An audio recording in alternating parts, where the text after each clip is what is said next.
Hey Sixes, so today we're going to be learning about percents as special ratios. Yesterday we learned about equivalent ratios, so if I took this ratio and multiplied it by 2, it would equal 6 to 8, right? So we also learned how to find a missing number. We look for our known ratios, which is 4 and 12. How do I get from 4 to 12? I multiply it by 3, so 3 times 3 is 9, and again we call this equivalent ratios. Today we're going to be learning about how to find percent. Okay, so grab your notebook. Today our goal is to write equivalent amounts as a percent and a fraction. A percent is just a part to whole ratio that compares a number to 100. So basically a part of 100, that is the percent. If it is 100%, that means it is one whole. Okay, so let's review from last week. We're going to write each as a percent and a fraction. So go ahead and take point 17. How do we write this as percent? How do we write it as a fraction? So again, we move it over twice, 1, 2, so that's 70%. 17% is just 17 over 100. All right, so 89 is just 89%, which is also 89 over 100. Okay, easy stuff.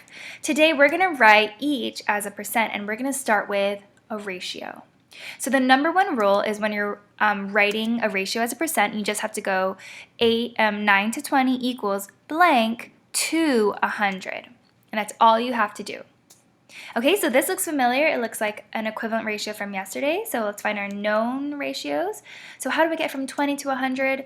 20 times 5. So 9 times 5 is 45. So now that I have 45 to 100, I just have to remember that it equals 45%. Anything that is to 100, it is a part to whole. That just means a percent.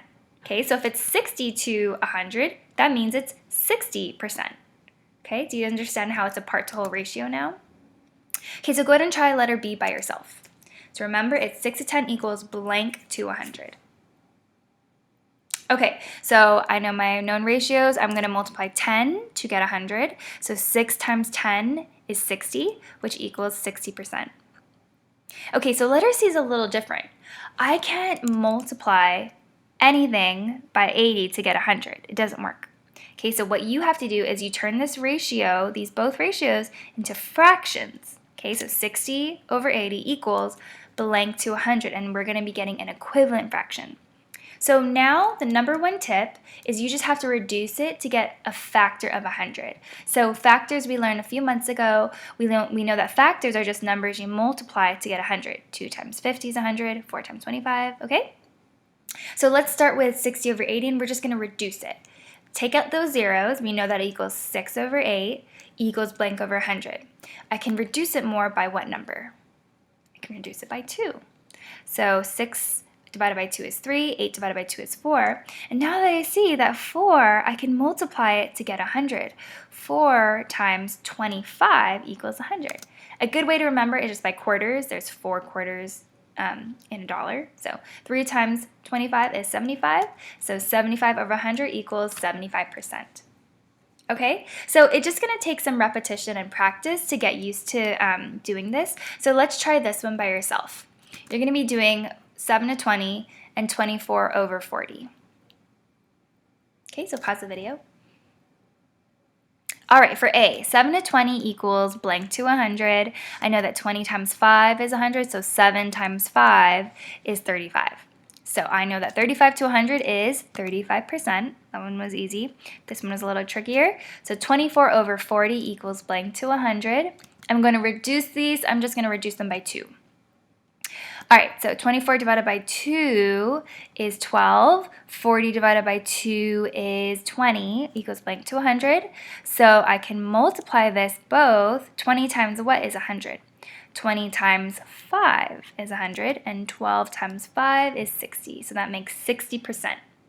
Okay, so there you go. All right, so the final one we're going to be doing is writing each as an equivalent fraction with a denominator of 100, and we already did this. Okay, so again, equivalent fractions, they're just two fractions that equal the same thing. Okay, but this time we're working with a denominator of 100. Okay, so I want you to try this one. We're going to your homework's going to look like this, but they just want you to write it normally. Okay, so 1/5 equals blank over 100. So I'm going to multiply it by what? 20, so equals 20. 13 over 25, I know that this is like a quarter, so 25 times 4. So 13 times 4 equals 52. All right, so we have one more word problem today. At a local hockey game, 21 of 25 seats were filled. What percent of the seats were filled?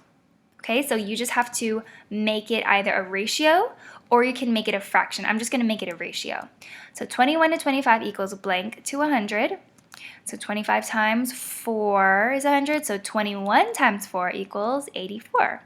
And there you go. 84% of the seats were filled, and that's how you solve for finding percent. Okay, so that covers, again, you want to be showing your work when we're doing these homeworks for the week. If you are having some trouble and you're just writing this, I know that you'll need help, so just message me and we can go over it together. All right, so this video covered today's lesson and tomorrow. Today you have 10 questions and tomorrow you have 10 as well. So I'm just going to show you. Today's homework is just like our video. So you're going to be solving for percent and you have the same question. I just changed the words and the numbers. And then tomorrow, again, it's the same thing, but it's different because we're going to be writing the numbers from least to greatest. So you have to write each as a percent. So 26 is done. 0.27 is what percent? 27%. What is 1/5? So you're going to have to go 1/5 equals blank over 100. Same thing for this and this one. Okay? So that covers both. Let me know if you guys need any help. I'm here to help you. Bye, guys.